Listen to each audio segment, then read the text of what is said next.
ओम सभी को सादर नमस्ते जी। आप सभी का स्वागत है हमारे यूट्यूब चैनल वैदिक धर्म पर। और हम पढ़ रहे हैं 77 प्रकाश का 14वां समोल्लास। इसके अंदर समीक्षा चल रही है कुरान और इस्लाम की। और आज की कक्षा के अंदर हम चर्चा करेंगे कुरान की कुछ आयतों के विषय में, जिनके अंदर कुरान को व्यर्थ की बकवास बताया गया है, यानी व्यर्थ की बातें बताई गई हैं। कुरान जो है किसी उसके अंदर दर्शाया गया है कि भाई कुरान जो है किसी ईश्वर के यानी खुदा के द्वारा दिया हुआ ज्ञान नहीं है। इस तरीके की आयत के अंदर व्यर्थ की बकवास उसको लिखा गया है। वो कौन सी आयत है उसके विषय में भी चर्चा करेंगे। ये मोहम्मद साहब के समय की बातें हैं, क्योंकि जब मोहम्मद साहब सबसे यही बताते थे कि भाई मुझे जो है खुदा की तरफ से आयतें नाजिल हो रही हैं, तो वो कुछ लोग वहाँ पर मानने से इनकार करते थे कि भाई ऐसा नहीं है कि भाई खुदा जो है आज कुछ आयतें देता है, फिर 10 दिन बाद देता है, 15 दिन बाद देता है, साल 2 साल बाद देता है। ये ऐसा कैसा ज्ञान है जो बार बार की आज कुछ आज मिल रहा है, कुछ परसों मिल रहा है, कुछ उससे अगले दिन मिल रहा है। तो इस तरीके की बातें जो हैं लोग जो हैं मक्का के अंदर मोहम्मद साहब के आसपास के रहने वाले लोग थे, वो मना क्या करते थे कि भाई ये खुदा का ज्ञान नहीं हो सकता। ये अपने पास से ही मोहम्मद ने कोई अपने पास से ये बातें सारी की सारी लिख दी हैं। और बार बार से जैसे जैसी बातें इसके दिमाग में आती हैं, वैसी वैसी बातें जो हैं लोगों को बताता है कि भाई ये बातें लिखो। जो भी कार्य मोहम्मद साहब के समय में अपने जीवन के अंदर गतिविधियां होती थीं, उन्हीं को ही मोहम्मद साहब अपने कुरान की आयतें बता देते थे कि भाई मेरे ऊपर ये आयत नाजिल हुई हैं, इसको मानना होगा सभी को। तो उस तरीके की लोग जो हैं उसको मानने से मना करते थे कि भाई ऐसा कैसा ज्ञान है भाई, इसे बार बार थोड़ा ज़्यादा कम कम आ रहा है। तो इस तरीके के लोग जो हैं वहाँ पर बातें किया करते थे कि भाई हम इस कुरान को नहीं मानेंगे, यानी कि इस मोहम्मद का जो ज्ञान है, जो कुरान का बताते हैं कि भाई खुदा का दिया हुआ ज्ञान है, उसको हम नहीं मानेंगे। तो लोग जो हैं तरह तरह के आक्षेप जो है लगाया करते थे और सवाल किया करते थे कि अगर खुदा का दिया हुआ पुस्तक है, यानी कुरान जो है खुदा का दिया हुआ है, तो ये बार बार करके थोड़ा थोड़ा ही आज क्यों, आज इतना, आज 2 आयत आ गई, कल तीन आयत आ गई, परसों 4 आयत आएगी, इस तरीके के क्यों आ रही हैं। अगर खुदा का दिया हुआ था, जैसे आदम प्रथम जब यानी खुदा ने सृष्टि की थी, तो इब्राहिम को ज्ञान दिया था, मूसा को तौरेत की पुस्तक दी थी। इस तरीके से जो है क्यों ज्ञान जो है एक बार में ही क्यों नहीं दे दिया गया, जैसे इब्राहिम को दिया गया था और मूसा को दिया गया था। ये सभी जो पैगंबर हुए हैं, यानी जो मोहम्मद साहब से पहले पैगंबर हुए हैं, इनको तो एक ही बार में तौरेत और ये सारी की पुस्तकें जो हैं उनका ज्ञान जो है खुदा का वो दे दिया गया था। लेकिन ये बार बार जो है खुदा का ज्ञान जो है अब कम कम करके क्यों आ रहा है। तो इस तरीके के सवाल जवाब जो हैं लोग मोहम्मद से पूछा करते थे और लोग जो हैं उससे शिकायत किया करते थे मोहम्मद से। तो इस पूरे के पूरे विवरण को आज हम पढ़ेंगे। जितने भी लोग चैनल से जुड़े हुए हैं, चैनल को सब्सक्राइब कर लें, वीडियो को लाइक कर दें। कोई शंका है कमेंट बॉक्स में लिख सकते हैं।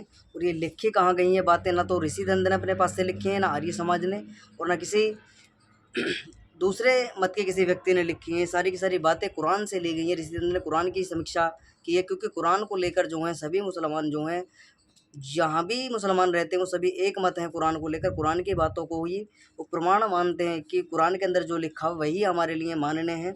तो ये आयत नंबर सूरा नंबर 25 की आयत नंबर 30 में ये पूरी का पूरा विवरण लिखा गया है, जिसमें मोहम्मद साहब कहते हैं कि भाई ये जो लोग हैं ये बार बार ये कहते हैं कि ये जो तेरे को ज्ञान आता है खुदा की ओर से नहीं है, तेने अपने पास से ही तू जो जो गतिविधियां तेरे जीवन के अंदर होती हैं उन्हीं को तू बार बार जो है बताता है कि अब इस कार्य को करो, ऐसे करना है, ऐसे नहीं करना है। और तो मोहम्मद साहब ये कहा करते थे कि भाई मैं शिकायत करूंगा जो है खुदा से जाकर कि भाई ये सारे के सारे लोग जो हैं तेरे दिए हुए जो ज्ञान है खुदा का उसको मानते नहीं हैं, उस पर अमल नहीं लाते हैं। तो इस प्रकार के जो हैं खुदा से शिकायत करने की बातें जो मोहम्मद साहब क्या करते थे। और जब क़यामत का दिन आएगा तो सब लोग जब फरिश्ते लेने के लिए आएंगे क़यामत के दिन, तो सब लोग जो हैं बहिश्त में एकत्रित होंगे। और तो मोहम्मद साहब कहा करते थे कि भाई जब खुदा जो है सबका जो है सबके गुनाहों को देखेगा, सबके कार्यों को देखेगा जब क़यामत के दिन, तो मैं गवाही इस चीज़ की दूँगा कि भई ये जो लोग हैं, ये तुम्हारी बातों को मानने से यानी तुम्हारे ज्ञान को यानी खुदा के ज्ञान को मानने से इस व्यक्ति ने मना किया था। मैं गवाही दूँगा कि भई ये लोग जो है व्यर्थ की बकवास बताया करते थे कुरान को। जब क़यामत का दिन आएगा तो इन लोगों को जो है दंडित किया जाएगा। जो है दंडित किस प्रकार से किया जाएगा वो लिखा हुआ है कुरान की आयतों के अंदर। तो उनको लिखा है जो अपने मुख के बल यानी वो सारे के सारे व्यक्ति जो कुरान पर ईमान नहीं लाते, मोहम्मद साहब की बातों को नहीं मानते और जो व्यर्थ की बकवास बताते हैं कुरान को भी। कुरान जो है किसी खुदा का दिया हुआ पुस्तक नहीं है, ना ज्ञान है, ये किसी अपने पास से ही मोहम्मद ने जो है सारा का सारा प्रपंच जो है रचकर लोगों को मूर्ख बनाता है। मोहम्मद जो है इस तरीके की बातें जो हैं मोहम्मद साहब के समय में उठा करती थी, आक्षेप लगाया करते थे लोग।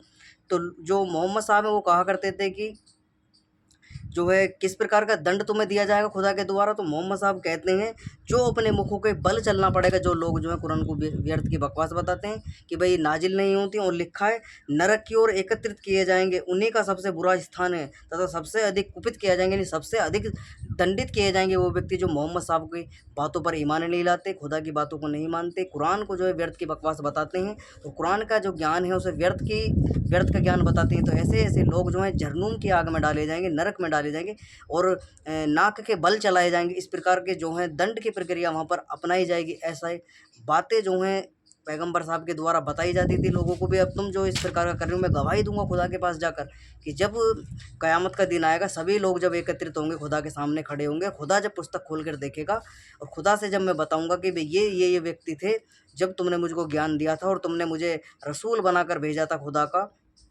इन्होंने मेरी बातों को मानने से इनकार कर दिया। कुरान की बातों को जो है इन्होंने मानने से इनकार कर दिया और कहते थे कि भाई तुम बार बार जो है एक जो है नई नई आयतें क्यों उतरती, एक बार क्यों नहीं उतरती, जैसे मूसा को तौरात दी गई थी इस तरीके से आयतें क्यों नहीं उतरती हैं। ये सारा का सारा विवरण जो है वो वार्तालाप जो है मोहम्मद साहब करते हैं और वो समझाते हैं लोगों को, लेकिन वो फिर भी जो है मोहम्मद साहब की बातों को नहीं मानते हैं।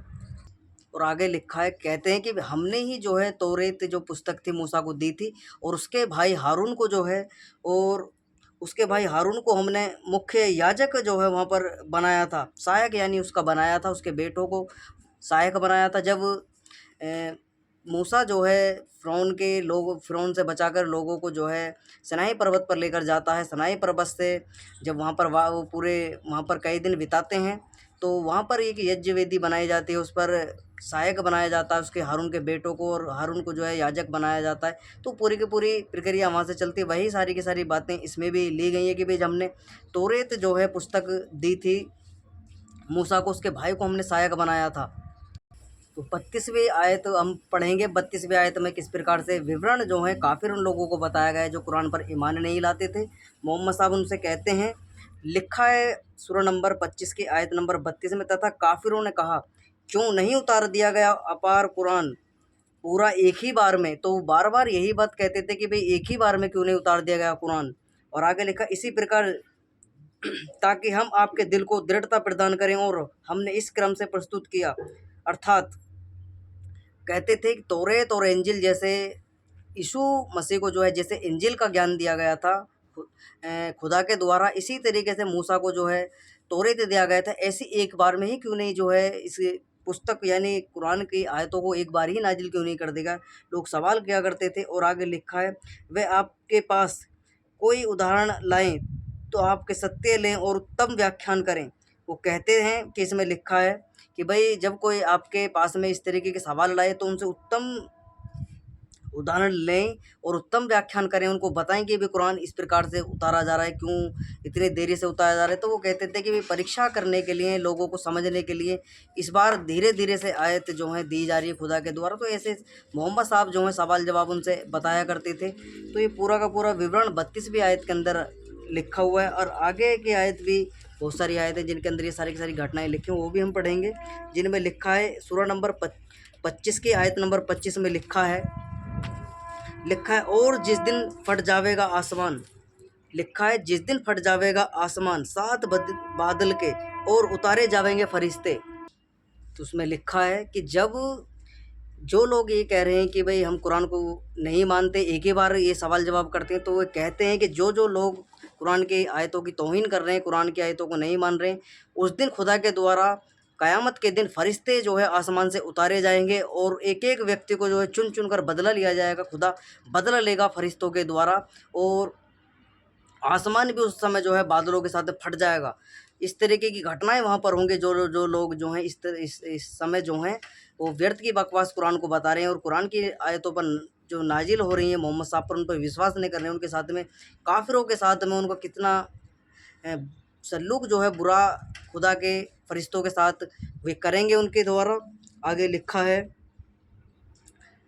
बस मत कहा मान काफिरों को और भगड़ा कर उनसे साथ भगड़ा उनका भगड़ा यानी लड़ाई झगड़ा कर उनके साथ में लड़ाई झगड़े बढ़ा। आगे लिखा है, और बदल डालता है अल्लाह बुराइयों को उनकी भलाइयों से। तो अल्लाह जो है उनकी बुराइयों को भलाई से बदल डालता है। और जो कोई तौबा करे और करे कर्म अच्छे, बस निश्चय आता है तरफ अल्लाह की। तो जो कोई अच्छे कर्म करे, तौबा कर ले कि भाई मैंने जो गलती होगी है उसको माफ़ कर देता है खुदा, और जो अल्लाह की ओर आ जाता है उसको खुदा जो है माफ़ कर देता है, तौबा कर लेता है कि भाई मेरे से गलती हो गई, तो खुदा जो है उसकी बुराइयों को जो है भलाइयों में बदल देता है। इस प्रकार की घटना इसमें लिखी हुई है। ऋषिदंत समीक्षा करते ऋषिदंत कहते हैं, यह बात कभी सच नहीं हो सकती कि आकाश बादलों के साथ में फट जाए। तो ऋषिदंत कहते हैं कि भैया बादल तो फटते हैं, लेकिन आकाश का क्या मैटर है कि भाई आकाश फट जाए। आकाश कभी भी जो है नहीं फटता है, बादल जो है फटते हैं। लिखा है आगे, यदि आकाश का कोई मूर्तिमान पदार्थ हो तो फट सकता है। यह मुसलमानों का कुरान शांति भंग करके गदर भगाड़ा मचाने वाला है, इसलिए धार्मिक विद्वान लोग इसको नहीं मानते। यह भी अच्छा न्याय है कि जो पाप और पुण्य का अदला बदला हो जाए। क्या यह तिल और उड़द की सी बात है जो पलटा जावे। जो तौबा करने से पाप छूटते और इससे मिलते, तो कोई भी पाप करने से ना डरे, इसलिए सब बातें विद्या से विरुद्ध हैं। ऋषिदंत लिखते हैं कि भाई ऐसा नहीं है कि भाई पाप करे कोई और पुण्य किसी को मिले, पुण्य कोई करे उसको पाप का फल मिल रहा है, तो ऐसा नहीं है। जैसे जैसे कर्म मनुष्य के द्वारा किए जाते हैं वैसे वैसे फल भी उसको भुगतने पड़ते हैं। आगे एक और आयत आई है जिसमें लिखा है, सूरा नंबर 22 की आयत नंबर 18, 23, 26, 28 और 33 में लिखा है, क्या क्या नहीं देखा तूने कि अल्लाह को सिजदा करते हैं जो कोई बीच आसमानों और पृथ्वी के हैं, सूर्य और चंद्रमा, तारे और पहाड़, वृक्ष और जानवर। तो यहाँ पर लिखा है, क्या नहीं देखते क्या तूने नहीं देखा कि अल्लाह को सिजदा करते हैं। कौन सजदा करते हैं अल्लाह को? बीच आसमानों के पृथ्वी, जो बीच आसमानों के पृथ्वी हैं, सूर्य, चंद्रमा, नक्षत्र, तारे, ग्रह मंडल हैं, वो सब सजदा करते हैं खुदा को। और आगे लिखा, जो ज़मीन पर हैं यानी वृक्ष हैं, पेड़ हैं, पौधे हैं, जीव हैं, जंतु हैं, मनुष्य हैं, ये सभी के सभी सजदा करते हैं। किसको? खुदा को सजदा करते हैं। आगे लिखा है, उस दिन पहनाए जावेंगे बीच उसके कंगन सोने और मोती के, और पहनावेगा उनको बीच उसके रेशमी वस्त्र, और पवित्र रख घर में मेरे। और लिखा है, और पवित्र रख घर में मेरे वास्ते गिरद फिरने वालों के और खड़े रहने वालों के। फिर चाहिए कि दूर करे मैल अपने और पूरी करे भेंट अपनी, और चारों ओर फिरे घर कदीम के, ताकि नाम अल्लाह का याद करे। अब यहाँ पर ऋषिदंत लिखते हैं, ऋषिदंत समीक्षा करते हैं। ऋषिदंत ने क्या लिखा है? ऋषिदंत कहते हैं, भला जो जड़ वस्तु हैं परमेश्वर को जान नहीं सकती, फिर वे उससे भक्ति क्यों कर सकते हैं? तो ऋषिदंत कहते हैं, जो जड़ पदार्थ हैं यानी सूर्य, चंद्रमा, नक्षत्र, तारे, ग्रहमंडल, ये सब जड़ हैं, ना तो किसी की सुनते हैं, ना किसी को देखते हैं, ना बोलते हैं। ये क्यों कर उसके सिजदा करेंगे, क्यों उसको नतमस्तक होंगे? तो ये ऋषिदंत लिखते हैं, व्यर्थ की बकवास लिखी हुई है। आगे लिखा, इससे यह पुस्तक ईश्वरकृत नहीं है। ऋषिदंत कहते हैं, ये पुस्तक जो है किसी खुदा का दिया हुआ नहीं है, ना ही किसी ईश्वर के द्वारा लिखा हुआ है, कभी नहीं हो सकता है, किंतु किसी भ्रांत का बनाया हुआ दिखता है। वह बड़ा अच्छा स्वर्ग है जहाँ, ऋषिदंत कहते हैं, वह बड़ा अच्छा स्वर्ग है जहाँ सोने, मोती के गहने और रेशमी कपड़े पहनने को मिलें। यह बहिश्त यहाँ के राजाओं के घर से अधिक नहीं दिख सकता। ऋषिदंत कहते हैं, ऐसा तो भाई साहब यहाँ पर भी सारी की सारी व्यवस्थाएं, यानी जो राजा महाराजा होते हैं उनके घरों में भी सोने, चांदी और रेशमी वस्त्र और सभी तरह की व्यवस्थाएं जो हैं, खाने पीने की वस्तुएं जो हैं, सभी वहाँ पर प्रचुर मात्रा में होती हैं। तो ऐसे क्या वहाँ पर विशेषता है कि बहिश्त में जाकर सब नहरें मिलेंगी, हुरें मिलेंगी, और सभी के सभी शराब की और दूध की और लंबी चौड़ी हुरें हैं, बहुत सारी जो है सोने चांदी हीरे जवाहरात सब सुविधाएं वहाँ पर मिलेंगी। तो ऋषिदंत कहते हैं ये सारी की सारी सुविधाएं भाई साहब यहाँ पर पृथ्वी पर भी हैं। ऐसा अलग क्या है जो वहाँ पर तुम स्वर्ग का यानी बहिश्त का सपना दिखाकर जो है लोग जो हैं काफिरों का गला रेत देते हैं, कत्ल करते हैं, उनका अनेकों प्रकार से दुराचार व्यभिचार आदि रचाते हैं और उनकी हत्याएं करने में भी जो है संकोच नहीं करते हैं। ऐसे काल्पनिक यानी जो अपने पास है बहिश्त का जिक्र कर लिया है, बहिश्त बना दिया है कि भाई तुम्हें यही जन्म तुम्हारा आखिरी है। और मुसलमान इस चीज़ को मानते हैं भी कि भाई यही जन्म हमारा आखिरी, इसके बाद जन्म नहीं होगा, हम सभी के सभी जन्नत में चले जाएंगे, बाकी सब यहीं मरेंगे, बाकी बस हम ही जन्नत में जाएंगे। चाहे हम गला रहते हैं, पशुओं को मारे, पक्षियों को मारे, मनुष्यों को मारे, किसी को मारे, बस हम जन्नत जाएंगे, बाकी सारे के सारे यहीं यहीं दोजक में मरेंगे, दोजक की आग में जलेंगे जहन्नुम की। इस तरीके के सपने जो हैं मौलानाओं के द्वारा, मौलवियों के द्वारा उनको नौजवानों को दिखाए जाते हैं, मुसलमानों के बालकों को, और वो जाकर बम लगाकर उड़ा देते हैं, खुद उड़ जाते हैं, खुद मर जाते हैं, दूसरे लोगों को मारने के लिए आतुर रहते हैं। जिहाद जो है अनेकों प्रकार के चलाते हैं। तमाम तरह की गतिविधियां जो हैं उन लोगों के द्वारा गलत मानसिकता भरने के कारण जो है समाज के अंदर देखने को मिलती हैं। आगे लिखा है ऋषिदंत कहते हैं, और जब परमेश्वर का घर है, तो ऋषिदंत कहते हैं जब परमेश्वर का घर है यानी बहिश्त में परमेश्वर रहता है, यानी खुदा जो है बहिश्त के अंदर रहता है, तो वह उसी के घर में रहता भी होगा। फिर बुत परस्ती क्यों नहीं हुई और दूसरे बुत परस्तों का खंडन क्यों करते? ऋषिदंत कहते हैं ये बुत परस्ती है, जो खुदा जो है एक स्थान पर रहता है, यानी कि खुदा को मानने के लिए लोग जो है मक्का मदीना के जाया करते हैं, वहाँ पर उस पत्थर की परिक्रमा करते हैं जो मस्जिद अल-हरम के अंदर लगा हुआ पत्थर, उसकी परिक्रमा करते हैं, और सबको कहते हैं कि मुसलमान जीवन में एक बार सबको हज ज़रूर करना चाहिए, खुदा के घर अवश्य जाना चाहिए, जहाँ पर पवित्र पाक जगह है वो उस पर वहाँ एक बार जो है जीवन में मुसलमानों को जाना चाहिए। तो ये भी तो बुत परस्ती रिश्ते कहते हैं, ये बुत परस्ती है। और जो छोटे लोगों की बुत परस्ती का खंडन करते हैं, पहले अपनी बुत परस्ती का खंडन करना चाहिए, अपनी बुत परस्ती छोड़नी चाहिए मुसलमान लोगों को। आगे लिखा है जब खुदा भेंट लेता है, अपने ही घर की परिक्रमा करने की आज्ञा देता है और पशुओं को मरवा के खिलाता, तो ये खुदा मंदिर वाले और भैरव दुर्गा को सदस्य हुए महाबुत प्रस्ती चलाने वाला, क्योंकि मूर्तियों से मस्जिद बड़ा बुत है, इससे खुदा और मुसलमान बड़ा बुत परस्त और पुरानी तथा जैनी छोटे बुत परस्त हैं। इसलिए स्पष्ट कहते हैं जो पुरानी है यानी पुराण को मानने वाले जैन आदि व्यक्ति हैं वो छोटे बुत परस्त हैं, उनके छोटे छोटे मंदिर हुआ करते हैं, लेकिन बड़ी बड़ी मस्जिदें हुआ करती हैं जिसमें हज़ारों लाखों लोग जाकर जगह उसमें बुत परस्ती करते हैं, नतमस्तक होते हैं और मक्का के अंदर जाते हैं, उसकी परिक्रमा करते हैं पत्थर की। तो ये सबसे बड़ा बुत परस्ती जो है मुसलमानों के द्वारा संसार के अंदर देखने को मिलती है, इसलिए इसका खंडन करते हैं। आगे एक और आयत आई है जिसमें लिखा है, आयत नंबर सूरा नंबर 24 की आयत नंबर 45, 52 और 53, 56 पर लिखा हुआ है, और अल्लाह ने उत्पन्न किया हर जानवर को पानी से, बस कोई उनमें से वह है जो चलता है पेट के बल, कोई चलता है, कोई 4 पैरों वाला है, कोई 2 पैरों वाला है, कोई उड़ने वाला है, कोई रेंगने वाला है, कोई जल में चलने वाला। इस तरीके से पानी से सभी को उत्पन्न किया है। आगे लिखा है, और जो कोई आज्ञा पालन करे अल्लाह के रसूल उसके, और आज्ञा पालन करे खुदा के रसूल के उसके की, और आज्ञा पालन करो रसूल की, ताकि दया की जाओ। तो ऋषिदंत यहाँ समीक्षा करते हैं, ऋषिदंत कहते हैं भैया ये कौन सी फिलोसफी है कि जिन जानवरों को शरीर में सब तत्व दिखते हैं, और ये कहना कि केवल पानी से उत्पन्न किए, केवल अविद्या की बात है। जब अल्लाह के साथ पैगंबर की आज्ञा पालन करना होता है तो खुदा का शरीर शारीक क्यों हो गया? वह नहीं। यदि ऐसा है तो क्यों खुदा को लशरीक करना कुरान में लिखा और कहते हो? ऋषिदंत स्पष्ट कहते हैं कि वे सभी के सभी जीव जंतु पशु पक्षी आदि जितने भी चाहे पेड़ हों या जीव हों, जंतुओं, कीट पतंगों, सभी के सभी बहुत सारे तत्वों से मिलकर उनका शरीर बनाया है। मैं जो मुख्य पदार्थ उनके अंदर मुख्य तत्व देखने को मिलते हैं अग्नि, जल, वायु, पृथ्वी और आकाश, और बहुत सारे तत्वों से जो है पूरा का पूरा शरीर का निर्माण जो है होता है। इतने सारे तत्वों की बात यहाँ पर ऋषिदंत करते हैं कि पंच तत्वों से शरीर मिलकर बनता है। तो ये पानी से किस प्रकार से जो है शरीर बना दिया, किस प्रकार से सारे के सारे जीव जंतु खुदा ने जो है बना दिए, बिना बात की फिलोसफी जो है पता नहीं कहाँ से लाकर रख दी है कुरान के अंदर। ये अविद्या की बातें हैं, सारी की सारी विद्वान व्यक्तियों की बातें नहीं हो सकती हैं, इसलिए इसका खंडन करते हैं यहाँ पर।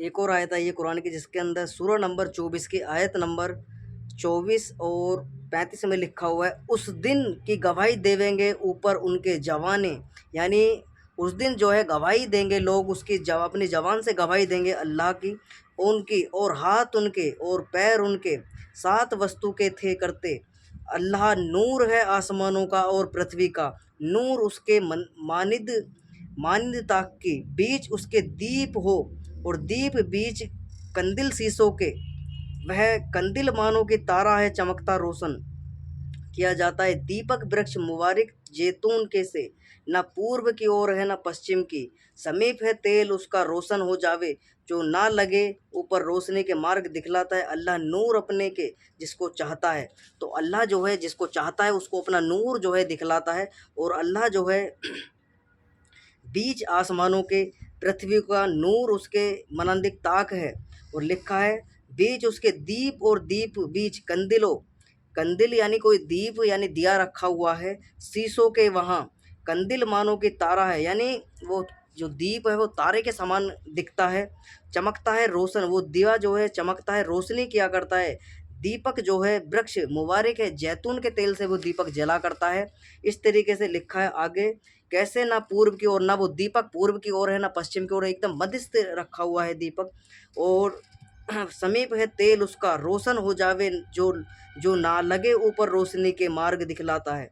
तो रोशनी का मार्ग जो है खुदा दिखलाता है, और जिसको चाहता है उसको ही दिखलाता है, और जिसको जो रोशनी है उसको ही दिखते। ऋषिदंत कहते हैं भला हाथ पगा दे जड़ों से गवाही कभी नहीं दे सकते। ऋषिदंत कहते भैया हाथ पैर गवाही क्यों देंगे, वो तो जड़ हैं, क्योंकि उनके अंदर जो चेतनता होती है वो आत्मा के कारण होती है। आत्मा जब तक संकेत नहीं करती, ना तो हाथ हिलते हैं ना पैर हिलते हैं, किसी प्रकार की गतिविधि जो है शरीर के साथ में नहीं हो सकती है। तो ये बिना बात की बातें जो है लिखी, सृष्टि क्रम के विरुद्ध बातें लिखी हुई हैं। ऐसी बातें किसी विद्वान, किसी धार्मिक व्यक्ति की, और ना किसी ईश्वर, ना किसी ऐसे व्यक्ति की लिखी हुई, ना तो ईश्वर लिख सकता है ना खुदा, जिसको खुदा को ईश्वर ही मानते हैं लोग, ये मुसलमान लोग। ऋषिदंत कहते हैं ना तो ये खुदा की लिखी हुई है, ना किसी ईश्वर की बातें, किसी जंगली मनुष्य की बातें, सारी की सारी सृष्टि क्रम के विरुद्ध लिखी हुई हैं। सारी की सारी ऐसी बातें मनगढ़ंत लिख दी गई हैं लोगों को मूर्ख बनाने की, कि भाई हाथ पैर गवाही देंगे, दीप जलता है, तारे बीच आसमान के, और नूर है उन पर अल्लाह का। ये तमाम तरह की बातें जो हैं कुरान के बनाने वाले लोगों के द्वारा लिखी गई हैं, किसी विद्वान व्यक्ति के द्वारा नहीं लिखी गई। ये पूरा का पूरा सिद्धांत आज हमने पढ़ा किस प्रकार से मोहम्मद साहब के समय में ही लोग कुरान को व्यर्थ की बकवास कहा करते थे, और कहते थे कि भाई एक ही बार में नाजिल नहीं क्यों नहीं कर दी गई कुरान की आयतें। जैसे तौरेत दिया गया था मूसा को, इंजिल दिया गया था यीशु को, तो इस प्रकार की बातें किया करते थे। तो ये पूरा का पूरा विवरण पढ़ा। आज की कक्षा को हम विराम करेंगे। जितने लोग चैनल से जुड़े चैनल को सब्सक्राइब कर दे, वीडियो को लाइक कर दे, कोई शंका है कमेंट बॉक्स में लिख सकते हैं। सभी को सब सादर नमस्ते।